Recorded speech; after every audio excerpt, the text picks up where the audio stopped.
Okay, so BYU lands Rider Lions, but they are not the only Big 12 school that is upping its recruiting game right now. The Big 12, which has been a league that's just much maligned for not having enough talent, now has multiple teams making a huge splash in the recruiting and talent acquisition game. So will it be enough to legitimately change the perception of the league? Like, will national pundits, will the SEC, will the Big Ten, will people shut up about the Big 12 having a talent problem? Are we on that path? I think it's something worth exploring here, and that's what we're going to do.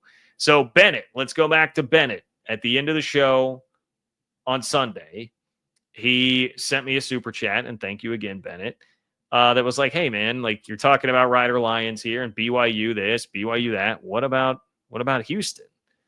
We've got Keyshawn Henderson, who is a 5-star quarterback commit, have not devoted this much time to him. Now, a part of this is, again, I think there's a bigger trend going on at BYU, a bigger shift that is happening. They are a bigger brand for the Big 12 right now.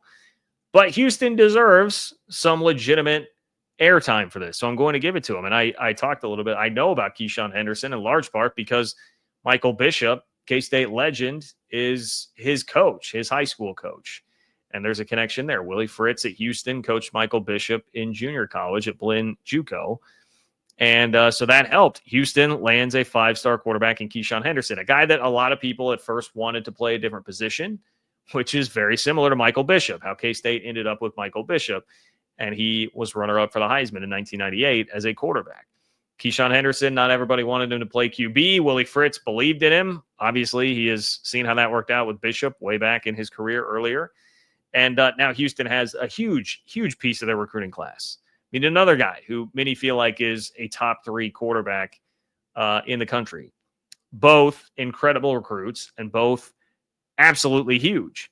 Absolutely huge that they have been landed. And for Willie Fritz, like, he's not a guy that you think of as like talent acquisition guy. He's very much in the mold of like what a lot of these Big 12 coaches kind of are, which is developers, developmental program guys. Chris Kleiman, Matt Campbell.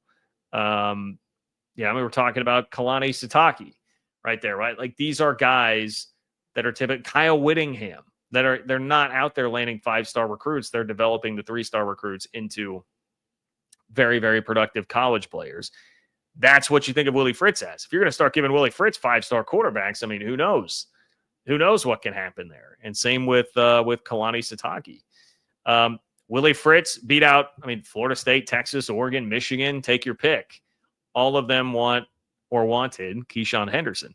Henderson was thinking about taking a visit to Florida State like in the middle of spring, but he shut that down and said in early June his recruitment is shut down and he'll be coming to Houston. So it's massive. Number 2 player in Texas, number 16 player overall, number 4 quarterback according to the On3 industry consensus. It is a huge get. It is a huge, huge get. For Houston and company, and they deserve a lot of credit, and they definitely deserve this airtime that Bennett requested. Okay, then you've got BYU landing a 5-star quarterback. Like, these are both places that do not land 5-star talent typically. Okay, BYU had not landed a 5-star player in 22 years. This, according to the Deseret News, it had been 22 years since BYU had landed a 5-star prospect. It's a team that could not even get enough respect last year with a 10-2 season to be in the top 16 of the college football playoff rankings. They're out here landing a 5-star quarterback. Houston, not only, if we're talking about Houston, this kind of underscores the point to me of what's happening in the Big 12. Like, BYU hadn't done this in 22 years.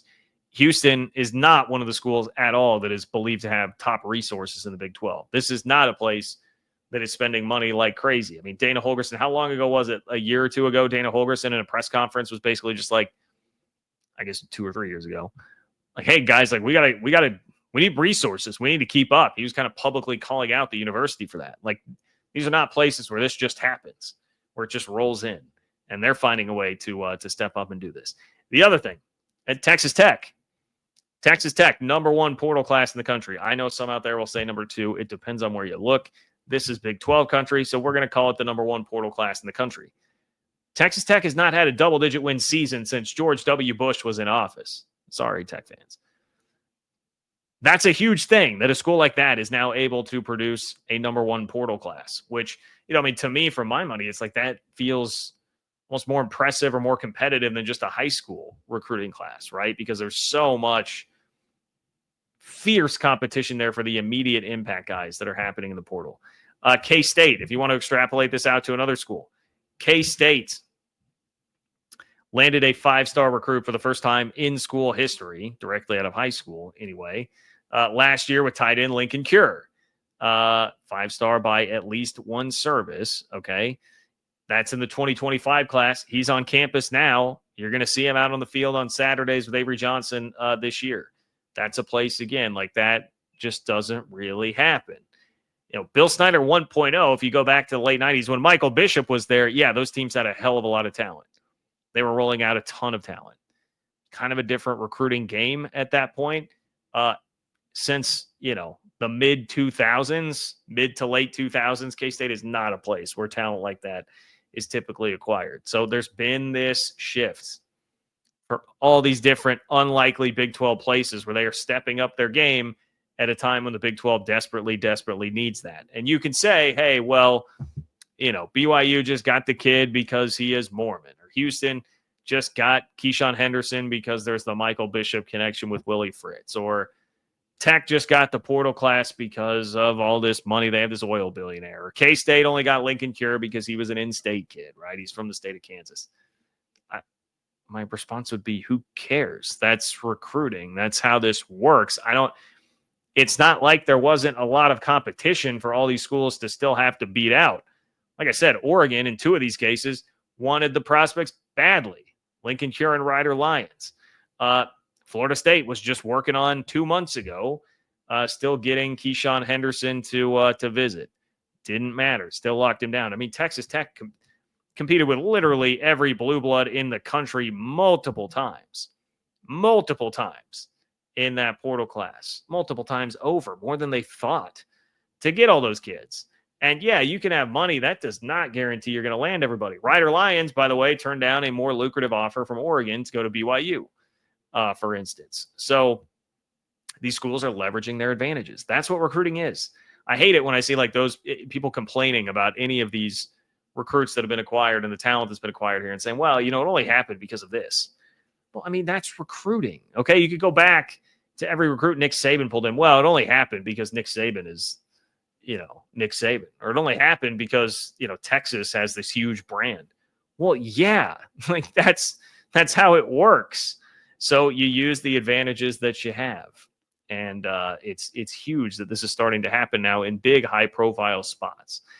It's exactly what Brett Yormark is doing right now, which is betting on the league, betting on himself. Remember, this whole discussion, what have we been talking about for the better part of like 2 months at this point on the show? It's the battle over the playoff format, which Brett Yormark planted his flag on the 5+11, which is 11 at-larges. Instead of getting 2 auto bids for the Big 12, he said, we'll take our chances with the at-larges for a number of reasons. But one, he did not want to put this like ceiling on the Big 12 of only being half of the Big 10 or the SEC. That's a bet on yourself type of move. Okay. That is a turning back to the conference and being like, hey, we've all got to be better. We've all got to step our game up. And he's got to love that the response now is, hey, here's 2 5-star quarterbacks in the 2026 high school class. Right on the heels of you doing that, here's a couple of 5-star quarterbacks. K-State got a 5-star last year. Texas Tech is going all in to pull in a number 1 portal class and trying to, even if the unlimited money spigot thing is going to be shut off because they will actually enforce fair market value after this year, if Tech has a bunch of success this year, then it becomes much more of a destination, and you can leverage the success you had this year to be successful in whatever recruiting is going to look like moving forward after that.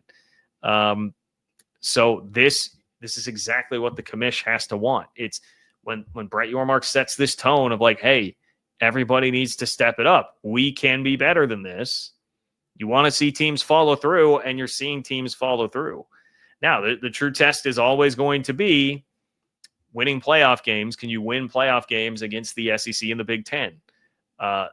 No doubt these will have to turn into wins for it to truly be revolutionary, but I don't know, man. It really helps. I will say this, it helps to get at-large bids if the perception is you're really talented.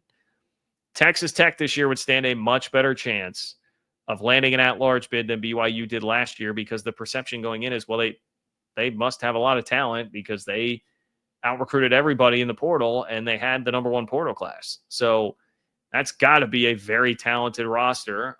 That's going to get you more benefit of the doubt.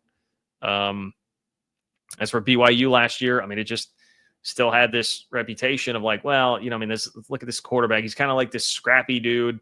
Yeah, they're tough and physical, but it's not an overly talented team. How good could they actually be? Meanwhile, Miami has an objectively worse resume, but they've got Cam Ward, who was the most coveted quarterback in the portal, and everybody's slobbering all over. And they have a lot of talent that Mario Cristobal pulls in. Nobody had any doubt about that. And so Miami gets the benefit of the doubt, even though they were a worse team with a worse resume.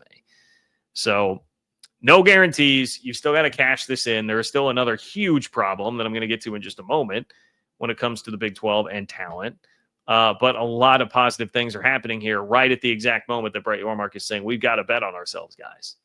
And BYU is helping to lead the charge on some of that.